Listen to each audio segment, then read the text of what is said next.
It's safe to say that Persona 5 is a pretty good game, with critical acclaim from JRPG fans and even non-JRPG fans alike. The game is easily recognizable for its amazing art style, character design, and of course, its wonderfully written story mode. Music. In this series, I'll be going over some of my favorite games and where they were then, now, and later. Persona 5 first started development in 2011 and went through various different concepts and phases before it finally came to be the P5/P5R we all know and love. In the beginning, Persona 5 didn't even have the Phantom Thief concept, as game director Katsura Hashino discussed in an interview with 4Gamer.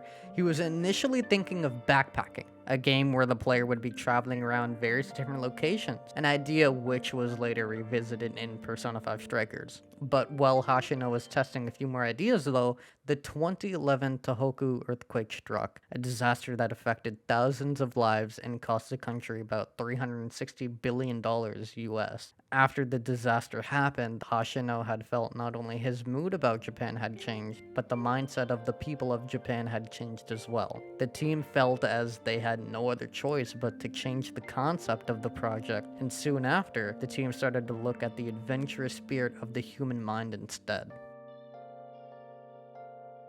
Now, throughout any game's development, there are a lot of ideas that get thrown in and out before final release, and instead of sitting here and going through all of them, I'd instead recommend watching Beta64's video about Persona 5. It's a great watch and they really go into depth about the game's development, but an unused concept that I think would have been great to see was the story having you live with Sai and Makoto instead of Sojiro. Now, don't get me wrong, I think Sojiro is amazing, but almost the entire duration of P5 has Sai chasing after the Phantom Thieves and even interrogating Joker a majority of the game. I just think it would have made Sai a more impactful character, as she would have had actual confidant events, and of course the option to romance her. I wouldn't be making this video if I didn't appreciate Persona 5/Persona 5 Royal. It has amazing gameplay, mechanics, and soundtrack, but at the ground level, it is a story game, and unfortunately it's affected by the game's biggest flaw, its writing.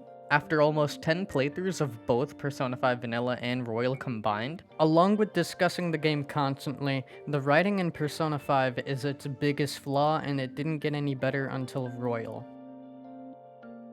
Spoilers ahead for vanilla content, skip to 1356 to avoid. Now, when discussing the writing, I think it only makes sense to go in order, and to start things off in Kamoshida arc, the writing is pretty good. It's a great introduction to the characters and confidants in the world of Persona 5, the mystery of the metaverse, how these newfound powers work, and it gives you a realistic villain. People like Kamoshida exist in real life, so it's easy to understand where Ryuji and On come from, and there is no regret about bringing a character such as Kamoshida down. So overall, the writing for the first arc was pretty good, but unfortunately, it didn't get any better for a while. Next up is Madarame, and well, it was really boring. The problem with the writing in Madarame's arc lies within Madarame himself. He's a lousy villain, and if I'm being entirely honest, was completely forgettable. He stole his students' artwork claiming it was him who made them and got famous and rich off of it. Of course, this is an actual thing that happens in real life, so it's relatable to just about everyone. Either something of the same caliber like in the game, or even as little as a friend stealing your joke. But to go from Kamoshida, who did real heinous things to teenagers, right to Madarame, who stole artwork and overworked his students, is just weird. And I can't help but feel like the writers also realized how dull he was, so at the last second they reveal he let Yusuke's mom die in order to take her painting. Oh, and speaking of Yusuke, the whole get nude or I'll call the police thing was extremely weird. Not quirky, just weird and criminal. The only redeeming quality of the entire arc was the palace theme. Now, at this point in the game, we've gone against a volleyball coach and a rich artist, so it only makes sense that the game puts you against the Mafia. Kaneshiro is a mob boss, he's a bad guy, there's nothing more I can say about him. So instead, I'm going to critique Makoto and her writing. The entire Kaneshiro arc, she's the most unlikable character ever. She victim blamed On for not knowing her best friend was being harassed, and this was after she stalked and blackmailed all of them. She is a terrible character, and the way everyone in the Phantom Thieves treated her was so deserved. The entire arc was useless, and I'm only gonna say that word once, unlike the writers. You may be the student council president, but when it comes to what we do, you're useless. Useless? Damn, that's what your sister said to you. Oh, writing. Are you fucking... No. No. Okay, what the... No. No, I'm sorry. I'm sorry. No, we didn't need that. I'm sorry. Are you fucking serious?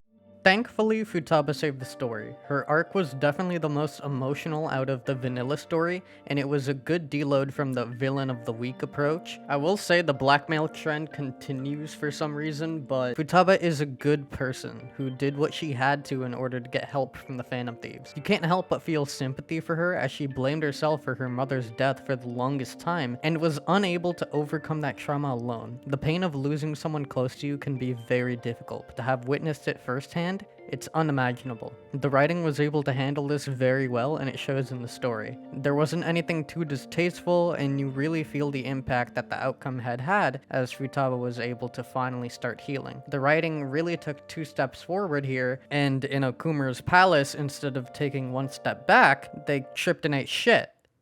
To start, we need prior context. Now, throughout the entire duration of the game, Morgana is Ryuji's #1 hater for no reason at all.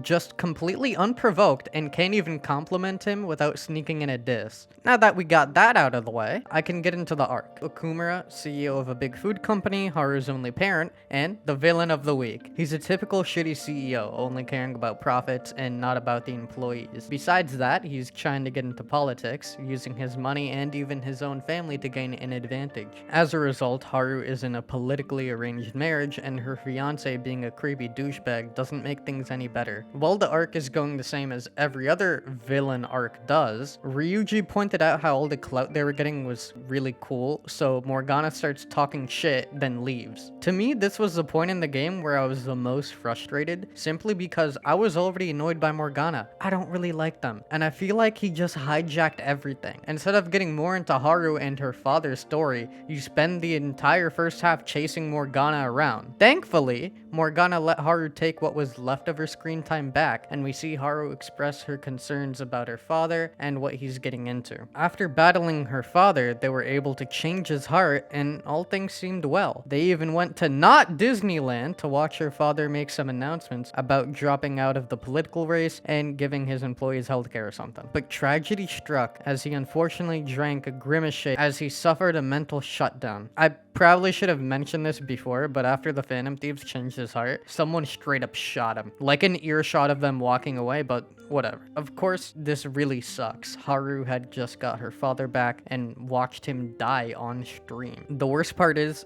that's the end of the arc and Haru's screen time. If it weren't for Morgana, I wouldn't have had a problem with this arc and its writing, but anyway, Sainijima is next. Now, I mentioned her in the video before regarding how if she had actual confidant events, her character would have been more impactful to the story, and this is where it was needed the most. The relationship between Makoto and Saya's sisters is a good bit for this arc, and the background we get about the two, their families, and how they act around each other was done fairly well, and much better compared to when we were first introduced to Makoto. Things got better when Akechi was brought into the mix. Love him or hate him, he's an interesting character. Throughout the game, we get the impression that he's perfect, everyone loves him, he has no enemies, and his sense of justice is in the right place. At least from what we first saw of him. As the game progresses, he starts to catch on to the Phantom Thieves and eventually joins by saying he won't sell them out as long as they change Sai's heart and disband. Getting back to it though, Sai's Palace is a 10 out of 10. Best theme, great battles, an amazing song, and the writing is saved once again. I'm gonna be honest, it was on last hook and they absolutely clutched up. I will say that Sai is in an odd place because she's not really a villain. She's about justice, and unfortunately it became distorted somewhere along the way. But still, her arc is something of a good refresher from the characters we don't really care about. With Sai, we have consequences, and what followed after was a twist that I didn't anticipate to happen so soon. Overall, the writing for this arc was my absolute favorite in Vanilla P5.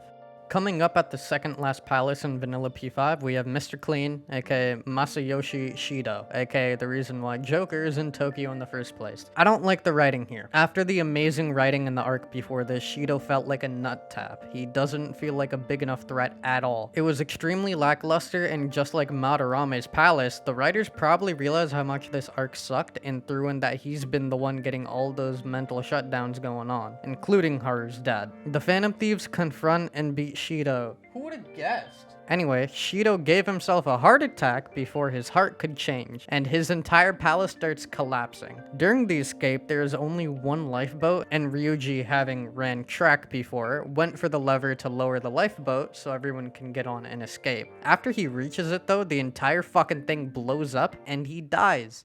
Except he doesn't, and the rest of the Phantom Thieves beat him up for it. At this point, I can't take it anymore. I really like Ryuji, but just let him die at this point. God knows the story needed something impactful to happen, and the way everyone treated him afterwards was so fucking weird. Ishido arc was terrible. I don't care. Finally, we are at the end of Vanilla P5 at least. The Phantom Thieves target? God. Just straight up God. This is the point in the game where you should know you're playing a JRPG. They went from shitty adults to God. I was really tired of trying to get into the writing at this point in my playthrough, so I just turned off my brain every time and took it all in. Pause. The writing is fucking wacky, like perk 30 type shit, so I'm gonna go rapid fire. Igor was faking his voice like a Valorant e-boy. Caroline and Justine were conjoined. You get Thanos snapped. Morgana gets Thanos snapped twice. Then you summon a god to shoot another god, and the game ends with Joker sticking his head out of a sunroof of a car, glancing at the camera like we knew what the fuck we just played. Spoiler warning for royal content. Skip to 1356 to avoid, and enjoy the rest of the video. The third semester, we're finally at the end, and I wouldn't be lying if I didn't say Royal was the best enhanced version of a story game ever. The third semester has a heavy involvement of three particular characters: Akechi, Kasumi, and Maruki. Starting with Kasumi Yoshizawa, she is an accomplished young gymnast who enrolls in Shujin Academy around the same time as Joker. Through the story, we get to know her and help her out of a rut she's been having when it comes to her gymnast activities. Eventually, this leads us to finding her in someone's palace where she awakens to a persona. She doesn't initially join as a Phantom Thief, only assisting Joker at first in Sai's palace. Next up, we have Maruki, a part-time school counselor and researcher of cognitive science who enters Shujin Academy following Kamoshida's arrest. While we play the game, Joker and the rest of the Phantom Thieves go to Maruki about their concerns and personal trauma. Maruki is a great character, and I genuinely consider him to be one of the best characters ever written, and Akechi in the third semester was just fun to see. We only got a bit of his true self near the end of Vanilla, and his kit is pretty good. Now, while Maruki is written beautifully, making our choices as a player really matter and making us ask an important question, unfortunately I can't say the same about Kasumi, who is just kind of there. I'm just gonna say it, but I feel like she wasn't needed. She didn't add much to the story, and the writing of Kasumi actually being Sumire was just another shock twist the writers threw at us to give her character something. Unlike Maruki, who, might I mention, is no villain. He isn't someone like Sai or Futaba either. He's simply trying to help. Despite his own tragedy, his desire is to ensure others can live in a perfect world. Maruki grants the player this choice, which is something that the game never did. You always had to beat the bad guy and move on, but for the first time you were offered a choice. For that reason, the writing in the third semester is the best I have seen in a Persona game. To have your story actually be impacted by your own personal choice and it not even having be a bad ending is something only a few games can do successfully, and Persona 5 Royal was able to do that. On to the now, I think the game is in a good state, even if it's been 6 years since Vanilla and 3 years since Royal. As Royal was released on PC, Xbox, and the Switch after years of port begging, the ports were able to revive the community a bit as it brought in so many people who never had the chance to play the game before, allowing millions of people to finally understand why Makoto is so mid, to get a feel of what the community was like back in the day. Sure, some of the jokes and debates have already been seen and heard 1,000 times over already, but for about 8 million players, it's all new to them. And when discussing the now, I think it's important to mention some real ones in the community, and the few people that come to mind when I think Persona, and specifically Persona 5, is Faz, who has made an insane amount of Persona content since the release of Royal. And your bud Tevin. I just remember watching a bunch of their videos back then, and even though Tevin doesn't upload Persona anymore, I still think he had the most entertaining content for the game. I mean, the On Romance speedrun went absolutely crazy. I also want to mention Persona Central for doing what they do. They're the go-to for anything Atlus related, and if you're watching this video, you probably follow them. So for now, it's agreeable that Persona 5 is in a pretty good state.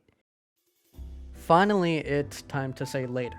Persona 5 as a video game is in a good place, but an important part about a game's lifespan is the community, and I don't think I can say the same about it. Hear me out on this, but back then there was only vanilla P5. No spin-offs, no anime, no clone, and no Royal. Due to the lack of Persona 5 related media, fans would be excited about those announcements and they would look forward to the eventual release of a golden version of P5. It was simply the one thing people could actually fully bet on, for Atlus to release a vanilla version of Persona, and then a few years later, release an enhanced version of the game. You probably know where I'm getting at by now, but the reason why I say it doesn't look good for so long is simply because of burnout. And those who are just now experiencing Persona 5, they have access to almost everything else Persona 5 related. So as soon as they're done playing P5R, they're probably going to dive into P5 Strikers, then play P5 Dancing, and after they're done dancing, download and play the gacha game on their phone, trying to get a 5-star horror, only to end up getting 5-star Morgana. Finally, they'll end their day watching the anime and the amazing Valentine's Day OVA. There was a POV of going on dates with all the girls and say. Point is, there's a lot. It wouldn't take long for new players to get burned out either, and with another spin-off coming out, longtime fans and new fans will be tired of Persona 5. So I think it's safe to say that most people just want something different.